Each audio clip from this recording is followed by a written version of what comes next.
Hi, I'm Win, cycling instructor, and in the previous video we made the stove, and so we're going to fire the stove up for the first time.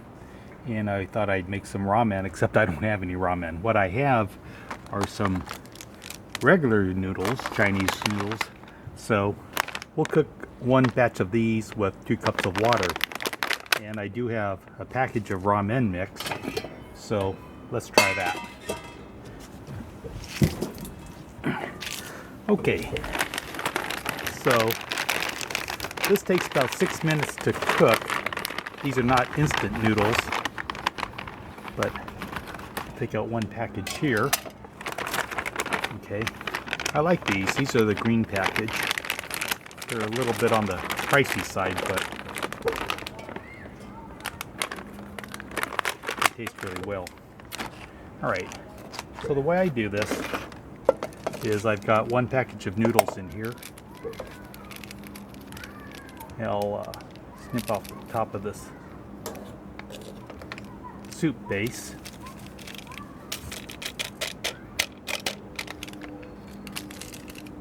I'll pour in 2 cups of water.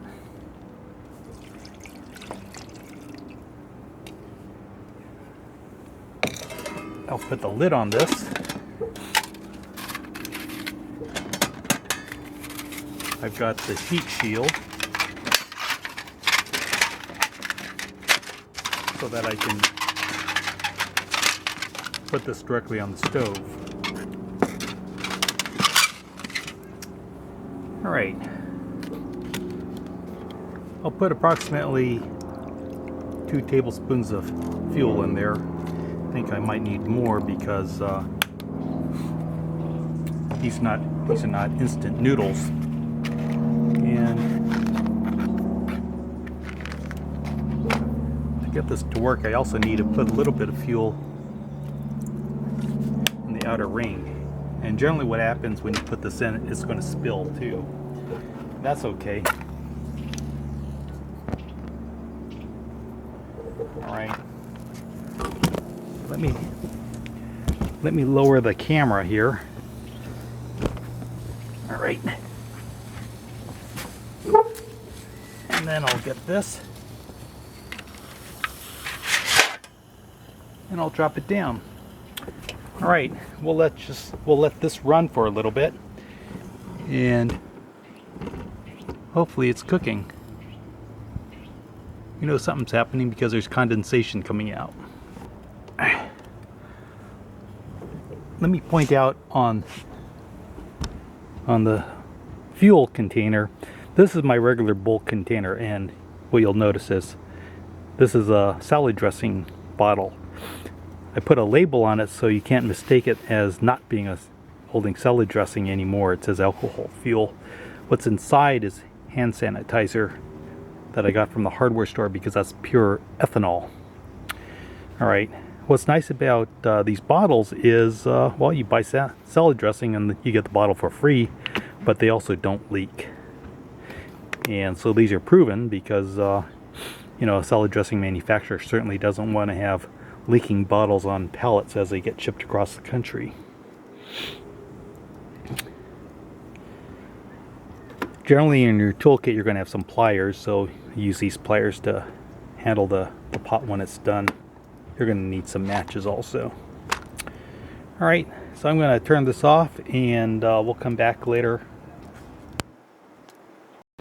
Alcohol flame is hard to see during the day because it's blue, but let me peel away the heat shield so you can see that we actually have a flame down here. Okay, and we'll let this heat shield spring back in place. So we'll let this go until it burns out. Okay.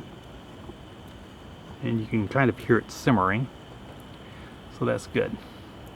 So this is a light and leave type stove. You don't want to shake it and pretend that you're Julia Childs and sauteing over a stove in your kitchen. This isn't that kind of stove. So you can see something is happening because steam is coming out of the top, and it's making some noise. So that's good. It's just what we want. Alright, so let me peel back the handle here.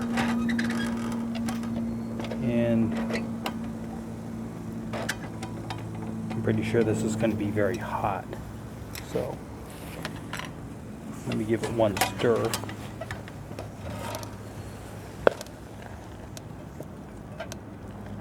Okay, and we'll put the handle back on.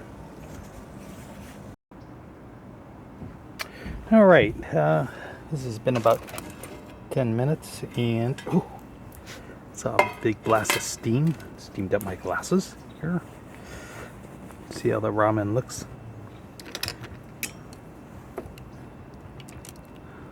Oh, bubbling came all the way up to the lid, and we certainly taste cooked. So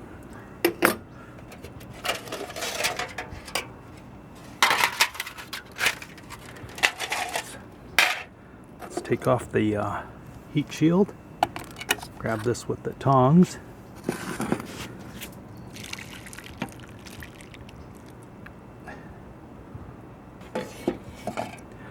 Just right. Just filled it right up to the rim. Let's take a look at the stove. So it's burned off pretty nicely. Fused itself to the heat shield. Usually on a picnic table, you know, it has wood slats in it, so you get some air ventilation. But this worked out pretty well. Toasted up the container. Is nice and clean. I filled it up around halfway up here to below the holes, and you put some on the inside and fired it up. So I think this is a real keeper, and I'm sure that if you made one, you're going to enjoy it too. So until then, happy cycling, and perhaps I'll see you on a campground sometime. Bye.